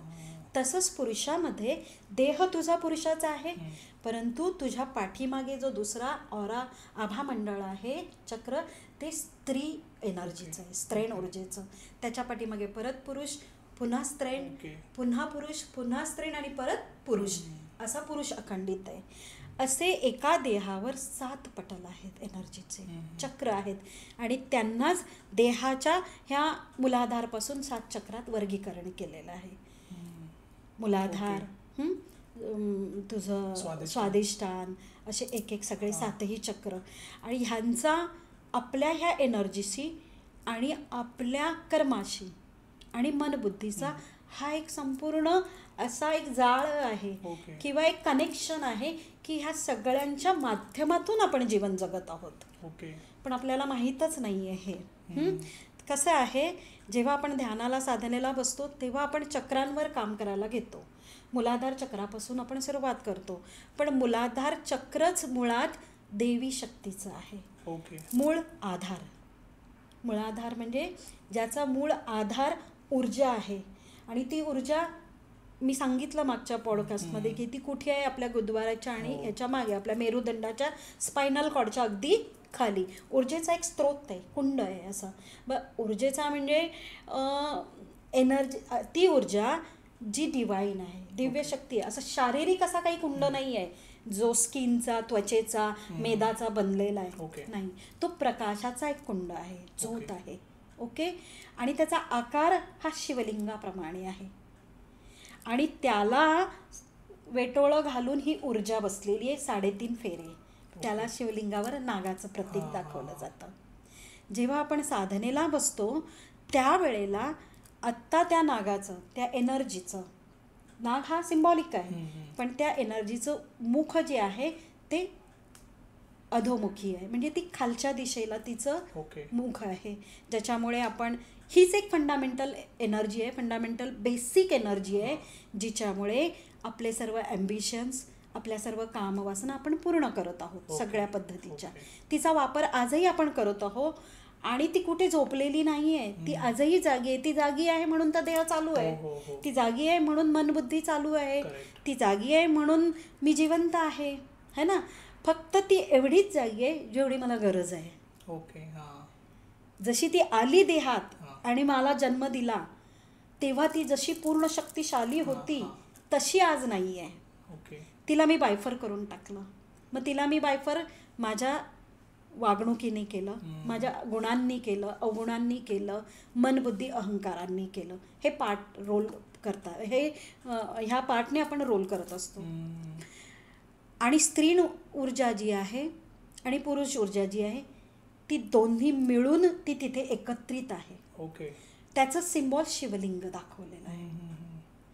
शिवलिंगाला आपण कधी ज्योतिर्लिंग म्हणतो, कधी शिवलिंग म्हणतो.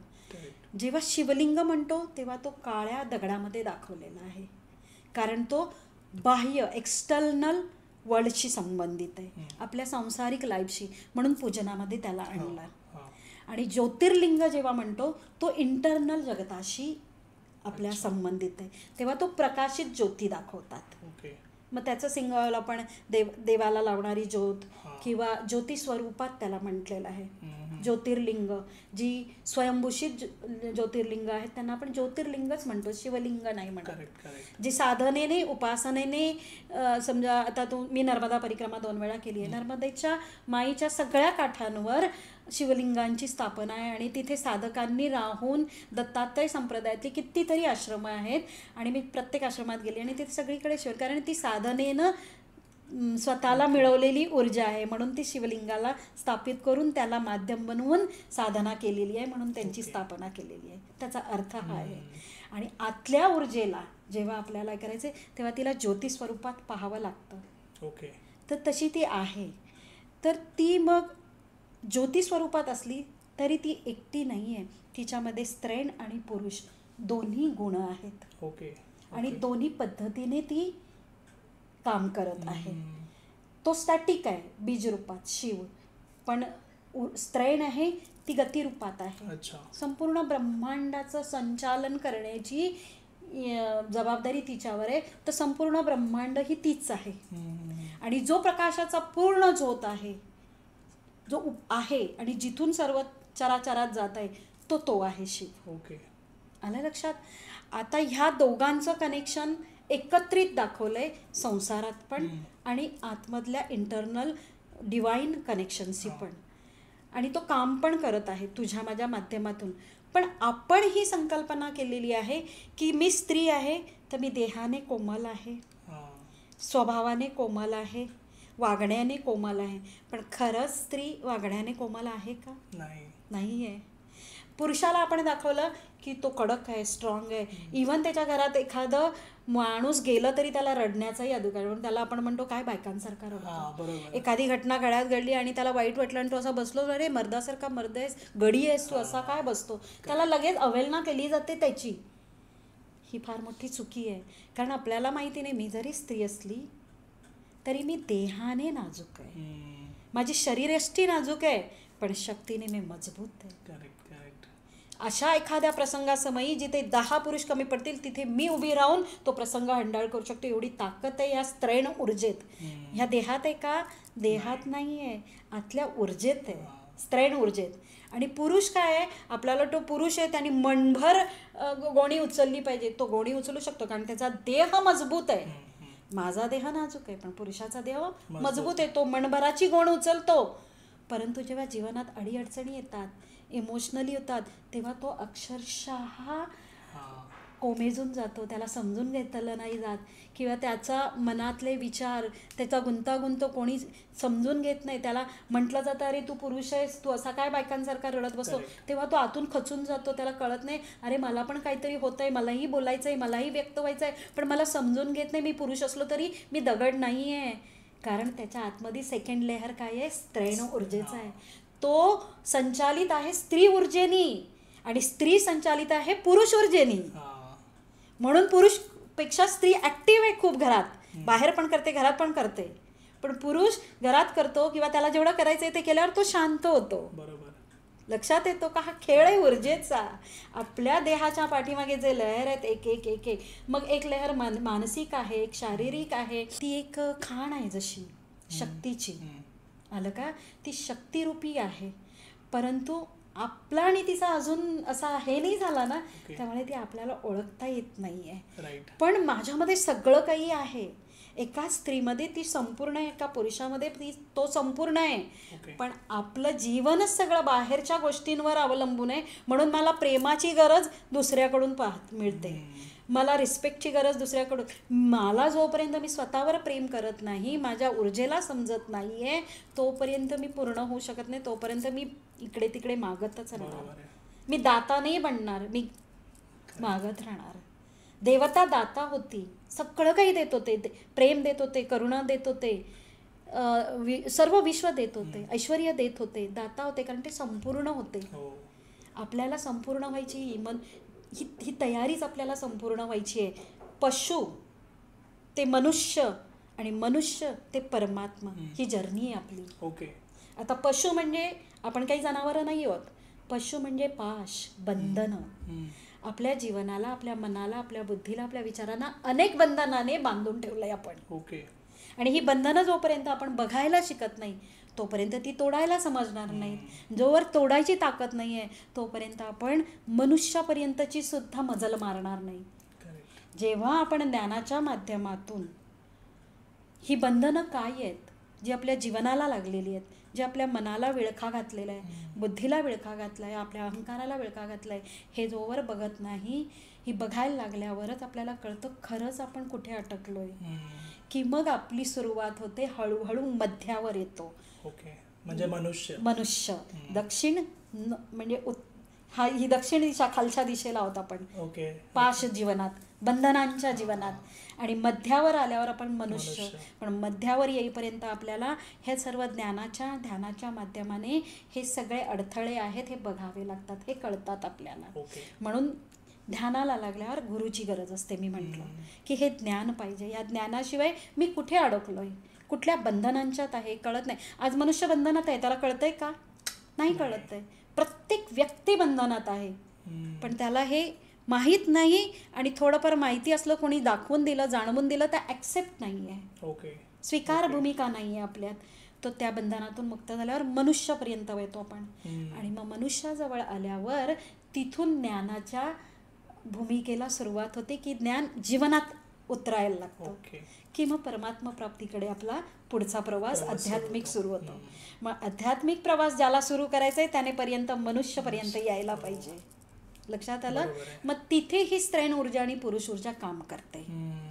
कारण मी काम करताना स्त्रैण ऊर्जा माझी मला आतून कशी धक्का देते आणि मी काय बोलतोय. आता सिंपल गोष्ट, स्त्रियांना आपण वेगळं वाटून दिलं आहे, पुरुषांना आपण वेगळं वाटून दिलं आहे, कामं वाटून दिलीत, संस्कार वाटून दिलीत, रिस्पेक्ट वाटून दिलेले आहेत, सगळ्याच गोष्टी वाटून दिल्या आहेत. आणि इथंच सगळं चुकलं आहे.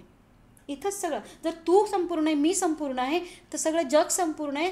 तर मग सगळं कर्मही आपण एकत्र करू शकतो, सगळे विचारही आपले एकत्र आहेत. आणि सगळा संस्कार हा आपला एकत्र असण्यासाठी आहे. म्हणून तर त्याने शिव आणि पार्वती अर्धनारी नटेश्वर म्हटलं. म्हणून तर विष्णू आपले चारी दिशेला 4 हात चाचोरभुज दाखवलेत. म्हणून लग्न झाल्या झाल्या सत्यनारायण घालतो.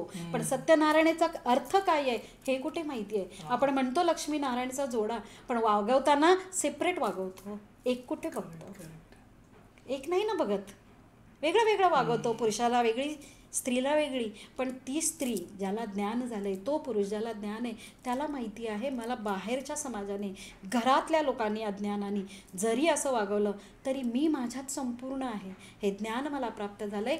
तर मग त्याची मागण्याची जी सवय आहे किंवा विसंबून राहण्याची जी बंधनं आहेत ती कमी होत जातात. कमी होत जातात. मग तो रिस्पेक्टमध्ये, अहंकारामध्ये अडकत नाही. लक्षात येतं का?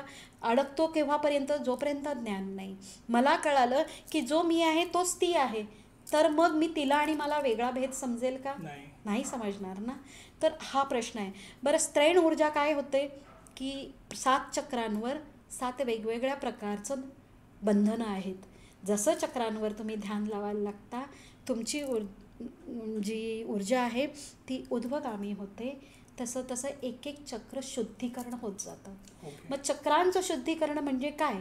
जे मी तुम्हाला सांगितलं की ज्या ज्या बंधनात आपण अडकलोय ती बंधनं मुक्त व्हायला लागतात. तशी तशी चक्र आपली शुद्ध व्हायला लागतात. आता काय आहेत? अशुद्ध आहेत. मग ती विशुद्ध रूपात यायला लागतात. आणि ती शुद्ध रूपात यायला लागल्यावर आपली शक्तीसुद्धा आपल्याला बळ प्रदान करायला लागते. की आपली इंट्युशन पॉवर, आपली 6 सेन्स पॉवर है ना, आपली मेंटल पॉवर, सगळी बुद्धी काय आपण तिला म्हणतो? बौद्धिक शक्ती. मनाला काय म्हणतो? मानसिक शक्ती है ना. ही सगळी शक्ती आहे. ही शक्ती सत्यामध्ये उतरायला सुरुवात होते. खूप मोठं रहस्य आहे हे, प्रचंड रहस्य.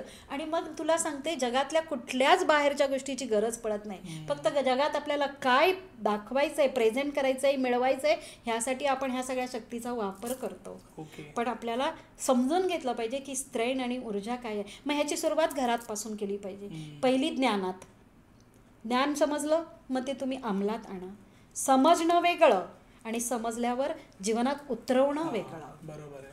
नुसतं डिक्शनरी बनवून नाही ठेवायचं आहे. लक्षात आलं का? आपण पूजा करतो, देवतांची करतो आणि घरातल्या माणसांना हे टाळतो. विचार कर. म्हणजे प्रत्येकाच्या अंतरंगात तोच आहे. प्रत्येकाची जर्नी वेगळी आहे. कर्मधर्म संयोगाने आपण एकत्र आलेलो आहोत. काहीतरी द्यायचंय, घ्यायचंय, तो पॅटर्न आहेच. मग तो प्रेमाने भोगा किंवा त्रासाने भोगा, पण तो भोगायचा आहे. पण तो कमी होऊ शकतो ज्ञानाने, तो कमी होऊ शकतो तुमच्या ध्यानाने, तो कमी होऊ शकतो प्रेमाने. पण मग तिथवर जायला पाहिजे, ते समजून घ्यायला पाहिजे आपल्याला. आणि म्हणजे आपण आध्यात्मिक आहोत ना, तर हे सगळं लागू पडतं आपल्याला. बाहेरच्या जनातले मोठे मोठे सेंटेन्स, छान छान वाटणारे शब्द हे ऐकायला छान वाटतात, भिंतीवर टांगून लागलेले वाचायला छान वाटतात, पण ते प्रत्यक्षात नाही उतरत. प्रत्यक्षात हे वर्क करावं लागतं, समजून घ्यायचं लागतं. या देहाच्या आत जी ही लहर आहे, या लहरला, या आनंदांना, या स्पंदनांना जाणीवपूर्वक जागृत करावं लागतं. तेव्हा कळतं. स्त्री ही नुसती स्त्री नाही, ती पण पूर्ण आहे. आणि पुरुष हा पूर्ण नाही, पुरुष नाही आहे, तो पण पूर्ण आहे. पण काय होतं की एक प्रेमाचं उदाहरण सांगते तुला, म्हणजे अजून इझी जाईल. आपण जर कोणाच्या प्रेमात पडलो तर आपल्याला काय वाटतं? नजरेतून एकमेकाला पाहिलं, प्रेम झालं. हां, पण नजरेतून डोळे डोळ्याला पाहत नसतात, तर डोळ्यांच्या आतून जी स्त्रैण ऊर्जा आहे ती डोकावत असते, ती प्रकाशित असते आणि ती खेचून घेते. हां, लक्षात घे. बरं, ती कोणाला खेचून घेते? तिच्यासारख्या सिमिलर असलेल्या व्यक्तीला. ओके. आणि मग आपल्याला वाटतं की माझं हिच्यावर प्रेम जडलं किंवा माझं ह्याच्यावर प्रेम जडलं. आणि मग आपण त्या प्रेमासाठी सगळं काही करायला तयार होतो. बोलणं, चालणं, देणं, घेणं आणि शेवटचा लग्न आणि मग पुढे आयुष्य जगणं.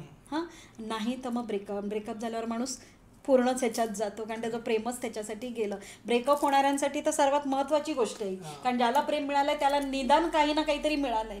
भले मग संसारात कुरबुरी होते, काय होते, एकत्र राहत आहेत, काहीतरी अचीव केलंय. पण ज्यांचं ब्रेकअप होतं किंवा लग्न होत नाहीये ते तर फारच खाईत कोसळल्यासारखे जातात. पण मी सांगू का, प्रेम करणाऱ्यांनी, लग्न करणाऱ्यांनी किंवा ब्रेकअप झाल्यांना, तिघांसाठी ही गोष्ट सांगते की ज्याच्यामुळे प्रेम होतं किंवा ज्याच्यावर आपलं प्रेम होतं, मुळात त्याने आपल्याला पाहिलं किंवा आपण त्याला पाहिलं किंवा आपलं मन म्हटलं म्हणून आपलं प्रेम झालेलं नसतं किंवा त्याने आपल्याला आकर्षण घेतलं म्हणून प्रेम झालेलं नसतं. मी माझ्यात प्रेमपूर्ण आहे. मी तिला पाहिल्यावर ती माध्यम झाली माझ्यासाठी आणि माझ्यातली जी ईश्वरीय प्रेमाची ऊर्जा आहे ती जागृत झाली. आणि ती जागृत झाली आणि समोरच्याला भिडल्यावर ती जर माझ्यासाठी परफेक्ट असेल तर ती ऊर्जा पण तिच्यामधून जागृत झाली आणि ऊर्जा एकत्र येऊन जागृत झाली आणि तुमचं कनेक्शन झालं. ना देहानी ना डोळ्यांनी. लक्षात येतं? प्रेम तुझ्यातच होतं, फक्त ते जागृत होण्यासाठी माध्यम समोरचा व्यक्ती झाला. आता एकदा जागृत झालेली गोष्ट पुन्हा झोपत नाही जोवर आपण तिला झोपवत नाही. लक्षात ठेव, ती शक्ती आहे. आता तुला जर हे कळालं की माझ्या आतील प्रेममय ऊर्जा जागृत झाली आहे, कारण भगवंताचं दुसरं स्वरूप प्रेम आहे, तिसरं स्वरूप करुणा आहे, चौथं स्वरूप आनंद आहे आणि सर्वात शेवटचं शांती. एकदा शांती मिळाली की तो सगळं मिळालं. हे स्वरूप आहेत त्याचे. तर सर्वात पहिलं स्वरूप त्याचं प्रेम आहे, एकतर ध्यानाने किंवा प्रेमाने. कारण भक्ती म्हणजे काय आहे? भक्ती म्हणजे प्रेमच तर आहे ना. आई आपल्या मुलाला खाऊ पिऊ घालते, सगळं करते, नाऊ माकू घालते, कसाही असला तरी त्याला पुन्हा पुन्हा त्याच्यावर कार्य करते का? कारण त्याच्यावर प्रेम करते. तसंच भगवंत आहे. भगवंतावर खाऊ पिऊ घालतो, बोलतो, हसतो, रडतो, त्याच्याजवळ सगळं बोलतो कारण त्याच्यावर प्रेम आहे. म्हणून दररोज किती त्रास झाला तरी उठून परत त्याला बोलतो, ओरडतो, त्याच्याशी कळवळतो, परत त्याच्याशी सगळं करतो. प्रेमच आहे ना. प्रेमाशिवाय भक्ती नाही आणि प्रेमाशिवाय पुढचा टप्पाही नाही आहे, हा ना. तर जेव्हा प्रेम होतं ना, ज्याला प्रेम झालं त्याने समजावं तो फार नशीबवान आहे, कारण त्याच्या आतली डिवाईन ऊर्जा जागृत झाली आहे. आता तो बाहेरच्या जगासाठी ती किती वापरतो आणि स्वतःसाठी किती वापरतो यावर त्याचं सगळं. तो जर बंधनात खूप असेल तो फक्त त्या ऊर्जेचा वापर बाहेरच्या जगासाठी करेल. मग तो लग्न पण करेल, पण मग त्याला त्याच्यात कंडिशन्स पण येतील. बंधनात आहे ना. मग त्याचं प्रेम फक्त प्रेमापुरता मर्यादित नाही राहील. प्रेम फक्त लग्नावर स्टॉप झालं आणि पुढचा सगळा संसार हा बंधनांवर, कंडिशन्सवर सगळं आयुष्य येणार.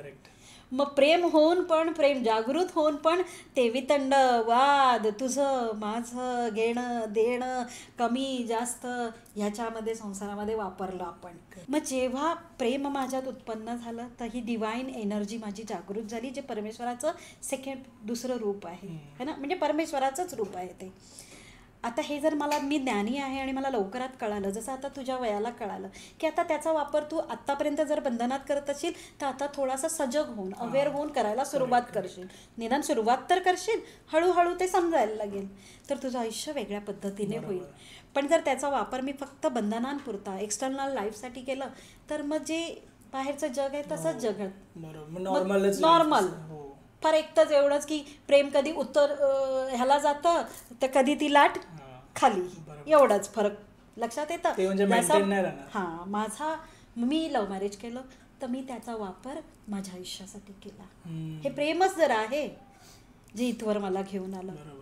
तर हे जे प्रेम आहे ही डिवाईन एनर्जी आणि ही आहे स्त्रीण ऊर्जा. ही स्त्रीण ऊर्जा आपल्याबरोबर काम करते. लक्षात आलं? हिला समजून घेतलं पाहिजे, कारण प्रेम संवेदनशील आहे, आणि ती आहे स्त्रीण ऊर्जा. तिला म्हणून म्हटलंय आपण आदिशक्ती. म्हणून तिला आपण वात्सल्यपूर्ण आनंद लहरी म्हणतो.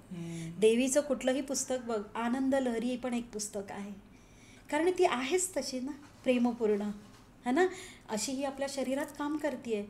मग त्या पहिल्या चक्रात तिचं स्थान आहे. मग त्याला मुळारंभाला गणपती दिलेला आहे, पण गणपतीला लाल रंगाचं फुल दिलेलं आहे आणि लाल रंग हा देवीचा पण आहे. आता गणपती हा सिम्बॉलिक दाखवलाय. गणपती हा गणपतीसारखा नाही. आता त्याला कथा दिली आहे शंकराने, हत्तीचं आणलं, आणि आता तसं पाहिलं तर तो मोठा विषय आहे, त्यात मी नाही जात. आता मोठं होईल खूप, कधीतरी नंतर सांगेल. फक्त सोंड, कान, हे जे पूर्ण त्याला पोश्चर दिलेलं आहे गणपतीला, हा ऊर्जेचा स्त्रोताचा दिलेला आहे. ओके. डिवाइन ऊर्जा ही अशा पद्धतीने आहे. ओके. स्त्रीण ऊर्जा आहे. म्हणजे जसं ते त्याचा जो एक एक आकार आहे, हा. सोंड आहे, है ना, तो जाणून बुजून ते सिम्बॉल तसं दिलेलं आहे.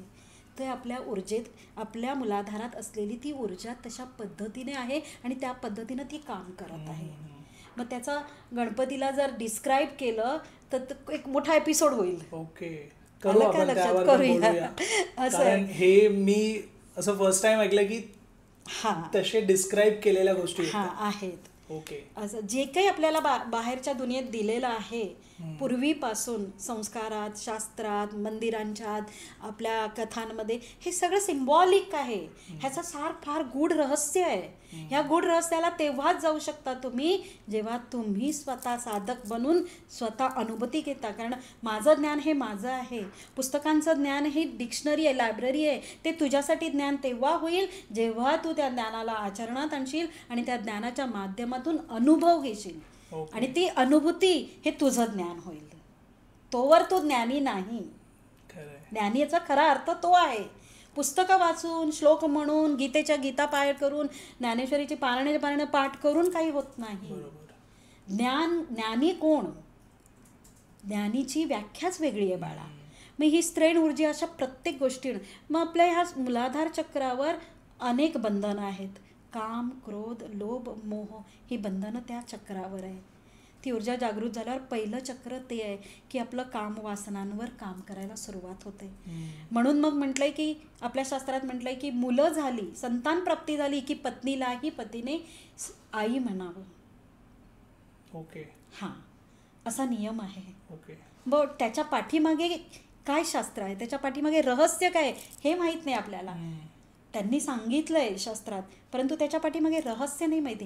कारण जर तिला आई म्हणजे ती स्त्रीण ऊर्जा मानली तरच ती आणि मी एक आहे हे मी पाहू शकेल. तेव्हाच मग माझ्यासाठी स्त्री आणि पुरुष हा भेदच नाहीसा होईल. आणि स्त्री आणि पुरुष हा भेद नाहीसा झाला की मग उरला कोण?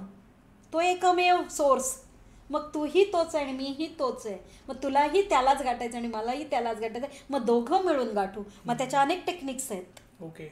लागतं का? म्हणून प्रत्येक व्यक्तीने स्त्रीण ऊर्जा आणि पुरुष ऊर्जा हे समजून घेतलं पाहिजे. पण त्याला इतका वेळ लागेल, थोडा काही काळ लागेल. आपण नेक्स्ट एपिसोडमध्ये स्त्रीण ऊर्जा आणि पुरुष ऊर्जा कशी काम करते आपल्या जीवनात हे बघूया. आणि त्यासकट जेव्हा एक पत्नी आणि पती हे दोघं जेव्हा मेडिटेशनला बसतात एकत्र, तेव्हा पण काही वेगळा म्हणजे एनर्जी, बऱ्याच गोष्टी आहेत. दाम्पत्य जीवनात मेडिटेशन करताना तुम्ही काय काय करू शकता, काय टेक्निक वापरू शकता, बऱ्याच गोष्टी आहेत आणि त्या आपण डिस्क्राईब करू हळूहळू.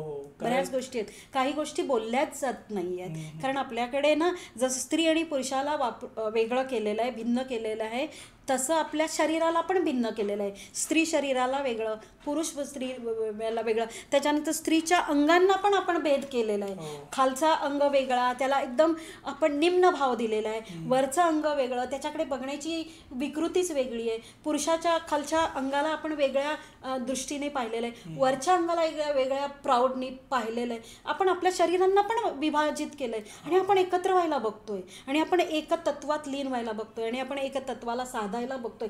कसं शक्य आहे? पॉसिबलच नाही. ही सगळी बंधनं आहेत ना बाळा. ही बंधनं, ही ऊर्जेची, मग ती आपली ऊर्जाच डिवाइड झालेली आहे. आपण डिवाइड केली आहे ती पुरुष स्त्रीच्या माध्यमातून, संस्काराच्या माध्यमातून, नियमांच्या माध्यमातून, कंडिशनच्या माध्यमातून, बंधनांच्या माध्यमातून. मग ही जोपर्यंत आपण माध्यम सगळे जे बंधनं घातलेत ती समजत नाहीत आणि त्याला ब्रेक करत नाही तोवर आपली एनर्जी पण एक येते नाही. तोपर्यंत हे बाहेरचे भेद पण संपणार नाही. स्पेस घेऊन भेद संपत नाहीत. स्पेस घेऊन तेवढ्या वेळा आपण प्लेजर घेऊ शकतो. घरात आल्यावर पुन्हा आपण आहोत तसेच. स्पेस घेऊन काही होत नाही. बाहेर जे काही शिकतोय त्याने काही होत नाही. त्यासाठी तुम्हाला अंतरंगातच डोकवावं लागणार. तुम्हाला आध्यात्मिक सायन्सच शिकावं लागेल. तेव्हाच बाहेरच्या जगात सुख आहे, नाहीतर अन्यथा नाही. बाहेर फक्त सुख आहे ते 2 क्षणांचं आहे, 1 क्षणाचं आहे. मिळवलं, उपभोगलं, निघून गेलं. पण हे मिळवलं, हे जाणलं, हे मिळवलं आणि उपभोगत राहिलं.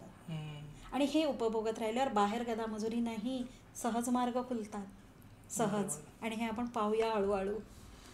नक्की. खूप सुंदर टॉपिक कव्हर केला तुम्ही. Thank you. आणि आपण भरपूर गोष्टी आहेत ज्या अजून करायच्या आहेत कव्हर. हळूहळू एक एक पॉडकास्टमध्ये आपण ते घेऊन येऊ घेऊया. प्रेक्षकांसाठी. तुमच्याकडेही काही प्रश्न असतील कॉमेंट सेक्शनमध्ये नक्की ते टाईप करा, म्हणजे आपण ते नेक्स्ट पॉडकास्टमध्ये कव्हर करण्याचा प्रयत्न करू. नक्की करू. म्हणजे पॉडकास्ट झाल्यावर तुम्हाला त्याबद्दल काही प्रश्न असतील तर ते पण विचारत घ्या. म्हणजे एक आपण असा पॉडकास्ट करू की त्या सगळ्या प्रश्नांची उत्तरं मिळतील. बरोबर आहे. असं कारण करू. आत्तापासून ध्यानावरती आपण खूप डीपली बोलतोय. गोष्टी केल्यात. तर ध्यानाच्या वेळी तुम्हालाही काही प्रॉब्लेम्स येत असतील नक्की ते विचारा. कधी कधी त्या राहून जातात. मला पण ते प्रश्न आता पण जे आजच्या टॉपिकमध्ये ध्यानाबद्दल आपण जे बोललो ते बरेच प्रश्न असे होते की जे कॉमेंट्समध्ये होते आणि लोकांनी मला पर्सनली विचारले होते. ते मी ट्राय केले कव्हर करण्यासाठी, पण तरी खूप गोष्टी राहिल्यात. तुम्ही विचारा कॉमेंट सेक्शनमध्ये, म्हणजे आपण नेक्स्ट पॉडकास्टमध्ये ते ट्राय करू कव्हर करण्यासाठी. आणि खूप खूप आभार ताई. थँक्यू सो मच तुम्ही आलात. Thank you very much. आणि धन्यवाद. तुम्हाला हा पॉडकास्ट आवडला असेल तर चॅनलला लाईक, शेअर आणि सबस्क्राईब नक्की करा. आणि तुमच्याकडेही काही स्पिरिच्युअल अनुभव असतील नक्की मला कॉन्टॅक्ट करा. आपण ते ट्राय करू कव्हर करण्यासाठी. धन्यवाद.